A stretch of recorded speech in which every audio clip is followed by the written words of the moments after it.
എല്ലാവരുടെ അഭിനയമൊക്കെ വളരെ നന്നായിട്ടുണ്ട്. കോമഡി മാത്രമല്ല, സോഷ്യലി റെലവൻ്റ് ആയിട്ടുള്ള ഒരുപാട് കണ്ടന്റ്സ് അതിൽ പറഞ്ഞിട്ടുണ്ട്. എല്ലാവരുടെ അഭിനയം നന്നായിട്ടുണ്ടായിരുന്നു. അതെ, മറിമായം ടീമായിരുന്നു.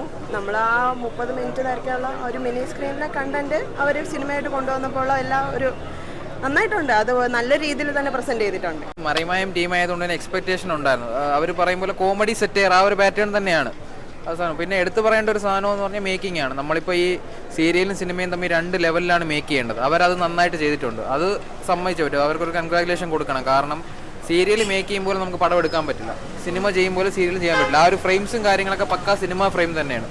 അതിൻ്റെ ആ ഒരു ക്രെഡിറ്റ് അതിൻ്റെ ഡയറക്ടേഴ്സ് 2 പേർക്കും പിന്നെ സ്ക്രിപ്റ്റും തന്നെയാണ്. അതായത് രാഷ്ട്രീയം എന്ന് പറയുന്ന സിനിമയുടെ മെസ്സേജ് എന്ന് പറഞ്ഞാൽ നമ്മുടെ രാഷ്ട്രീയം എന്ന് പറയുന്ന സംഭവം ജന നന്മയ്ക്ക് വേണ്ടി ഉപയോഗിക്കണം, ജനങ്ങൾക്ക് വേണ്ടി എന്തെങ്കിലും ചെയ്യണം എന്ന് പറയുന്ന ഒരു മെസ്സേജാണ്. അതും ഭരണത്തിൽ ഇരിക്കുന്ന പാർട്ടിയും ഓപ്പോസിറ്റ് ഇരിക്കുന്ന പാർട്ടിയും തമ്മിലുള്ള പ്രശ്നങ്ങളും അങ്ങനെയുള്ള സാധനങ്ങളാണ് ഇതിൽ കൺവേ ചെയ്യുന്നത്. എപ്പോഴും രാഷ്ട്രീയം എന്ന് പറയുന്ന സാധനം നമ്മൾ എന്താ പറയുക ജനങ്ങളുടെ നന്മയ്ക്ക് ഉപയോഗിക്കണം, ഇല്ലാന്നുണ്ടെങ്കിൽ പ്രശ്നങ്ങൾ ഉണ്ടാവും എന്ന് പറയുന്ന ഒരു സാധനമാണ് അതിൽ കൺവേ ചെയ്തേക്കുന്നത്. പെർഫോമൻസ് സൈഡ് എല്ലാം കൊള്ളാം, ഓവറോൾ നമുക്ക് കണ്ടിരിക്കാം, കോമഡി കാര്യങ്ങളൊക്കെ കൊള്ളാം, ഒരു സെറ്റേർ തന്നെയാണ്. കൊള്ളം, കുഴപ്പമില്ല. ഒരു മറിമായത്തിൻ്റെ അതേ ഒരു വൈബിൽ അതിൻ്റെ ഒരു എക്സ്റ്റെൻഡഡ് വെർഷൻ പോലെ തോന്നി. ഫസ്റ്റ് ഹാഫിനെക്കാട്ടി സെക്കൻഡ് ഹാഫ് കുറച്ചുകൂടെ എൻഗേജ്ഡ് ആയിട്ട് തോന്നി. ഒരുവിധം നന്നായിട്ട് തന്നെ ചെയ്തിട്ടുണ്ട്. ഫാമിലി ഓഡിയൻസിനൊക്കെ നന്നായിട്ട് ഇഷ്ടപ്പെടും. പൊളിറ്റിക്കൽ സെറ്റേഴ്സ് ഒക്കെ ഉണ്ട്. നന്നായിട്ട് കോമഡിയാണ്, ഒരു ജനറൽ കോമഡിയാണ്. ഓക്കെ, അതിനുപരി ഒരു പൊളിറ്റിക്കൽ സെറ്റയറാണ് പ്രധാനമായിട്ട്.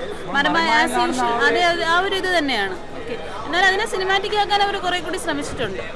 പെർഫോമൻസുകൾ എല്ലാവരുടെയും നല്ലതായിരുന്നു. Okay, the main motivation to come here is our Marimayam team ആയതുകൊണ്ട്.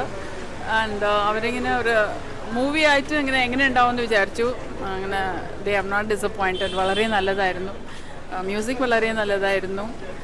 Really had a wonderful time. Nice movie, must watch for youngster. Comedy എല്ലാം നല്ലതായിട്ടുണ്ട്. ആൻഡ് നല്ല ഡീപ്പായിട്ട് ഒരു റിയാലിസം ഒന്നുണ്ട് ആ വില്ലേജിൽ നിന്ന് കാണിക്കുന്നത്. ഇന്ത്യയുടെ റിയാലിറ്റിയാണ് അത് കാണാൻ പറ്റുന്നുണ്ട്. That is A message. I think youngsters അതാണ് പറയുന്നത്. എല്ലാവരും കമ്പൽസറിലി ദേ ഷുഡ് സീ. എപ്പോഴും ഒരു ഡാൻസും ഇതൊക്കെ ആയിട്ടുള്ളതല്ലാതെ ഇങ്ങനത്തെ സിനിമകളും വരണം.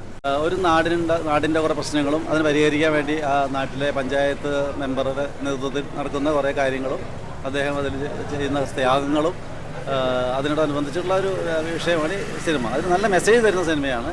കണ്ടിരിക്കാൻ ഫാമിലിയായി കണ്ടിരിക്കുക. അത്യാവശ്യം തമാശയുണ്ട്, കുടുംബ ബന്ധങ്ങളുടെ ചില മുഹൂർത്തങ്ങളുമുണ്ട്.